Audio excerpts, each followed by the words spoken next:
I am अर्चना चौधरी। हम class 11th में chapter 8 cell the unit of life की study कर रहे हैं।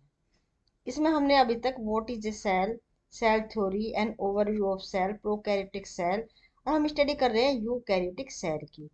इसमें हम पढ़ रहे हैं सेल ऑर्गेनेल्स। पिछले लेक्चर हमने पढ़ा था cell membrane. Cell membrane protein और लिपिड की बनी हुई होती है। यूनिट मेम्ब्रेन इसको रॉबर्टसन ने बोला क्योंकि हर सेल मतलब जो सेल है, सेल की मेम्ब्रेन प्रोटीन और लिपिड की ही बनी हुई होती है। ज्यादातर प्रोटीन और लिपिड की बनी होती है। इसकी स्ट्रक्चर में कोई ज्यादा अंतर नहीं होता है, इसलिए इसको बोलते हैं यूनिट मेम्ब्रेन। आज हमारा टॉपिक है सेल वॉल। जो सेल होती है ना, सेल के साइटोप्लाज्म की जो बाउंड्री बनाती है, मतलब साइटोप्लाज्म को जो प्रोटेक्शन प्रोवाइड करती है बाहर के एनवायरनमेंट से, उसे कहते हैं प्लाज्मा मेम्ब्रेन। Plasma membrane. लेकिन प्लाज्मा मेम्ब्रेन के बाहर भी एक वॉल होती है प्लांट्स में, उसे बोलते हैं सेल वॉल। उसे बोलते हैं सेल वॉल। और ये सेल वॉल सिर्फ प्लांट्स में मिलती है, एनिमल में नहीं मिलती है, फंगाई में भी होती है। लेकिन जो प्लांट की सेल वॉल है वो सेलुलोज की बनी होती है, जबकि फंगाई में ये काइटिन की बनी होती है। ठीक है ना। As you may recall, a non-living rigid structure called the cell wall form an outer covering for the plasma membrane of fungi and plant. ये रिजिड स्ट्रक्चर होती है। एक्चुअल में जो सेल वॉल होती है वो परमेबल होती है। परमेबल मतलब किसी भी सोल्यूट या सॉल्यूशन के मॉलिक्यूल्स को वो अपने आर पार जाने देती है। लेकिन जो बिग मॉलिक्यूल होते हैं ना, जैसे प्रोटीन के हैं या कार्बोहाइड्रेट के हैं, लेकिन जो बिग मॉलिक्यूल है उन्हें वो अपने आर पार नहीं जाने देती है। ठीक है ना। मतलब ये जीवित नहीं होती है। ठीक है। जबकि जो प्लाज्मा मेम्ब्रेन है वो लिविंग होती है, मतलब उसका कंट्रोल होता है अपने आर पार जाने वाले सोल्यूट का। ठीक है ना। इसलिए इसको कहते हैं सिलेक्टिव परमेबल मेम्ब्रेन। जो प्लाज्मा मेम्ब्रेन होती है सिलेक्टिव परमेबल मेम्ब्रेन होती है। लेकिन सेल वॉल नॉन लिविंग कैसे हो जाती है? क्योंकि सेल वॉल में लिग्निन का जमा हो जाता है, कभी कभी सुबेरिन का जमा हो जाता है, जो कि इम्प्रीमेबल होते हैं for the water, for the food, air. और चूंकि एक सेल को जीने के लिए ये सब कुछ चाहिए ना, क्या चाहिए? फूड भी चाहिए, वाटर भी चाहिए, एयर भी चाहिए। लेकिन सेल वॉल में जब लिग्निन सुबेरिन का जमाव हो जाता है तो ये फिर लिविंग नहीं रहती है, मतलब डेड हो जाती है। ठीक है ना। इसलिए रेजिडिटी प्रोवाइड करती है, मतलब कठोरता प्रोवाइड करती है प्लांट को, है ना, क्योंकि वो एडवर्स कंडीशन में रहते हैं। और सेल जो है ओस्मोसिस के थ्रू बस्ट ना हो जाए, है ना, क्योंकि सेल जो है ना वो एक्सपेंड करती रहती है, फैलती रहती है। और अगर फैलती रहेगी तो सेल क्या है, बस्ट हो जाएगी, है ना। तो वो उसको प्रोटेक्शन प्रोवाइड करती है। Cell wall not only gives shape to the cell and protect the cell from the mechanical damage and the infection। मतलब जो सेल वॉल है उसको शेप ही प्रोवाइड नहीं करती है, बल्कि उसको प्रोटेक्शन प्रोवाइड भी करती है, क्योंकि एक रिजिड होती है ना। और ये इन्फेक्शन से भी इसको प्रोटेक्शन प्रोवाइड करती है। एक्चुअली जैसे प्लांट सेल है ना, प्लांट सेल, ये प्लांट सेल है। ठीक है ना। प्लांट सेल में बड़ी सी वैक्यूल होती है और एक तरफ उसका जो न्यूक्लियस है पुश हो जाता है, क्योंकि बड़ी सी वैक्यूल होती है। और जो वैक्यूल होता है उसमें ज्यादातर क्या होता है, वाटर होता है ना। वाटर फिल अप हो जाता है, क्योंकि प्लांट बड़े बड़े होते हैं। प्लांट को बड़े होने के लिए उसकी जो लेंथ है वो भी तो बढ़ती है ना। वो बढ़ती कैसे है? अगर वो अपने प्रोटोप्लाज्म को, मतलब अपने फूड को ही कंज्यूम ज्यादा करेंगे तो जितनी एनर्जी हमारे लिए बचती है ना थोड़ी बहुत, वो भी वो अपने आप ही कंज्यूम कर लेंगे सारे का सारा, तो हमारे सबके लिए कुछ भी नहीं बचेगा, है ना। तो फिर क्या है, जो गॉड ने ना गिफ्ट दिया है कि वैक्यूल में वाटर भरो ओस्मोसिस के थ्रू और अपने सेल को एक्सपांड करो। ठीक है ना। जो सेल वॉल है ना उसमें कुछ प्रोटीन मिलती है, प्रोटीन जो प्राइमरी वॉल में मिलती है। ठीक है ना। और उसकी होती है कैपेसिटी एक्सपांड करने की, फैलने की। जैसे जैसे वाटर वैक्यूल में भरता है तो सेल एक्सपांड करती है, मतलब फैलती है। और प्लांट का जो साइज है, लेंथ है, वो बढ़ती रहती है। ठीक है। लेकिन एक लिमिट होती है ना बढ़ने की, उसके बाद उसमें सेकेंडरी वॉल जो है बन जाती है। सेकेंडरी वॉल जो सुबेरिन या लिग्निन की बनी हुई होती है और ये इम्प्रेमल होती है फॉर वाटर एंड एयर। ठीक है ना। They also help in cell to cell interaction and provide barrier to undesirable macromolecule. इसमें सेल टू सेल इंटरेक्शन भी होता है। वो कैसे? जैसे ये एक सेल है, ये दूसरी सेल है, तो सेल वॉल के थ्रू कुछ प्लाज्मा के थ्रेड होते हैं, प्लाज्मोडेस्माटा जिसे कहते हैं, उससे एक सेल से दूसरे सेल तक कनेक्शन होता है। एक्चुअल में जो एंडोप्लाज्मिक रेटिकुलम होते हैं ना, ये न्यूक्लियस से सटी हुई ऐसे, ये ट्यूब्यूल लाइक स्ट्रक्चर होती है, ठीक है ना। और कुछ ट्यूब लाइक स्ट्रक्चर एक सेल से दूसरे सेल तक चली जाती है और इससे होता हुआ प्लाज्मा चला जाता है, इसलिए इसको बोलते हैं प्लाज्मोडेस्माटा। प्लाज्मोडेस्माटा, प्लाज्मोडेस्माटा मतलब प्लाज्मा के थ्रेड, डेस्मेटा मीन्स होता है थ्रेड, किसके थ्रेड, प्लाज्मा के। तो इस प्लाज्मा के थ्रू दो सेल के बीच में इंटरेक्शन होता है। Algae have cell wall made of cellulose, galactans, mannans, mineral like calcium carbonate. जो एल्गी होती है, एल्गी, उसकी सेल वॉल बनी होती है सेलुलोज की, सेलुलोज की। उसमें बहुत सारे कुछ hemicellulose, galactan, mannans, minerals like calcium carbonate ये भी होते हैं। while in other plant it consists of cellulose, while in other plant it consists cellulose, hemicellulose, pectin, protein इनकी बनी हुई होती है। सेलुलोज क्या है, ग्लूकोज के पॉलीमर होते हैं, सेलुलोज ग्लूकोज के पॉलीमर होते हैं। पॉलीमर, पॉलीमर मतलब बहुत सारे ग्लूकोज जो यूनिट है एक दूसरे से जुड़े हुए होते हैं, मतलब एक ग्लूकोज का मॉलिक्यूल ये एक ये है ना, ये बॉन्ड के द्वारा, ग्लाइकोसाइडिक बॉन्ड के द्वारा ये जुड़े होते हैं, इसे कहते हैं पॉलीमर। और जो ग्लूकोज के पॉलीमर है मिलकर बनाते हैं सेलुलोज।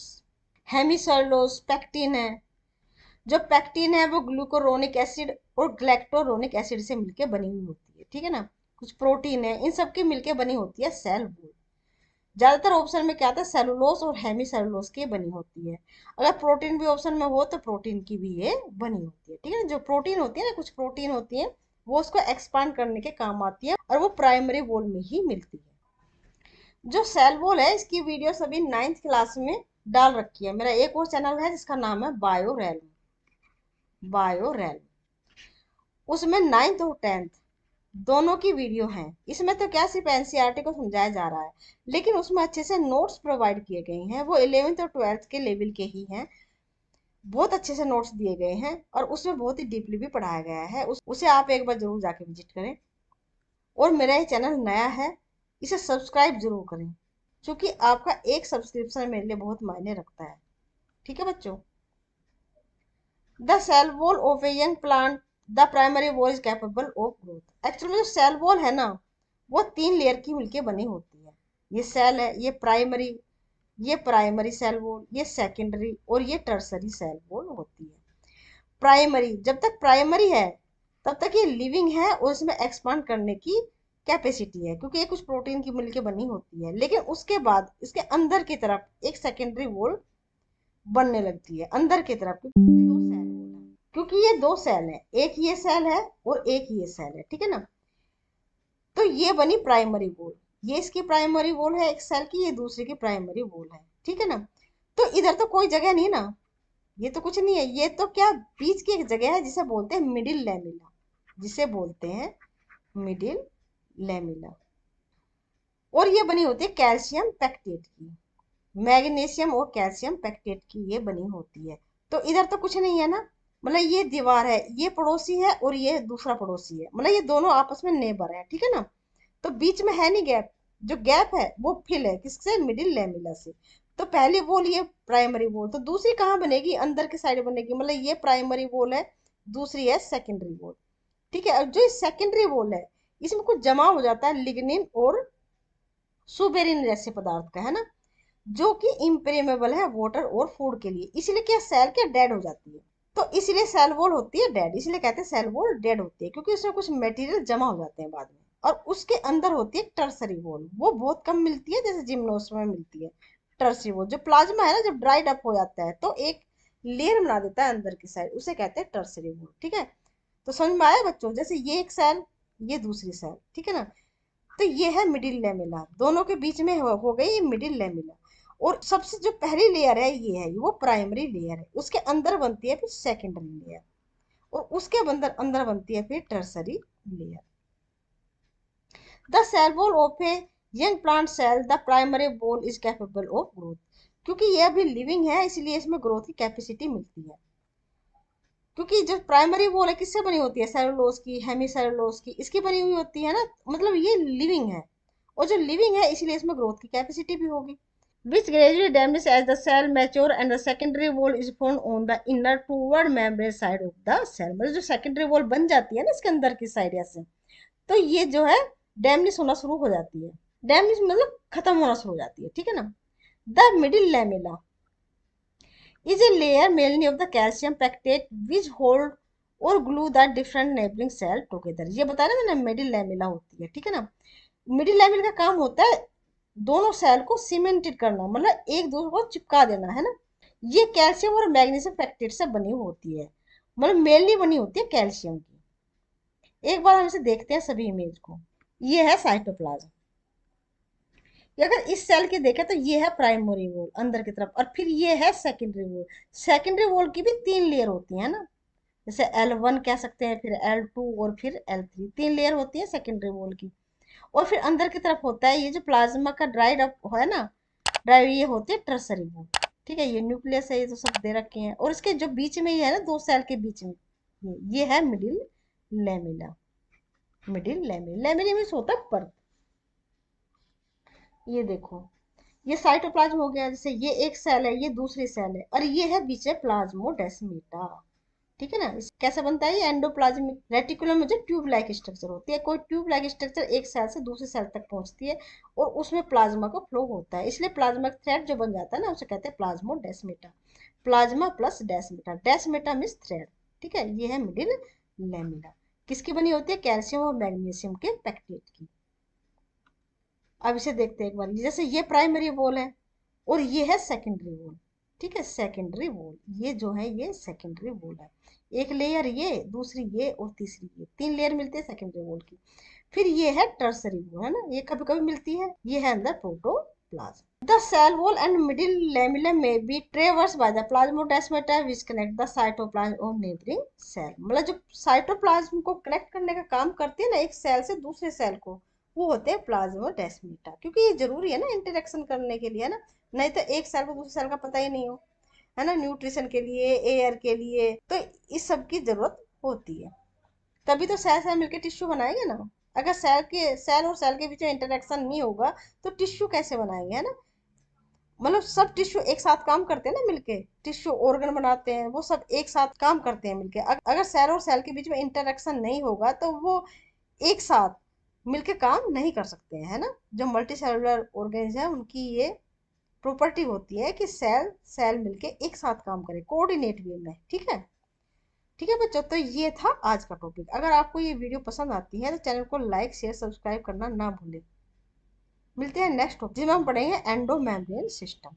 हमारा नेक्स्ट लेक्चर होगा एंडो मेम्ब्रेन सिस्टम। ठीक है बच्चों, तब तक के लिए बाय बाय, मिलते हैं नेक्स्ट टॉपिक में।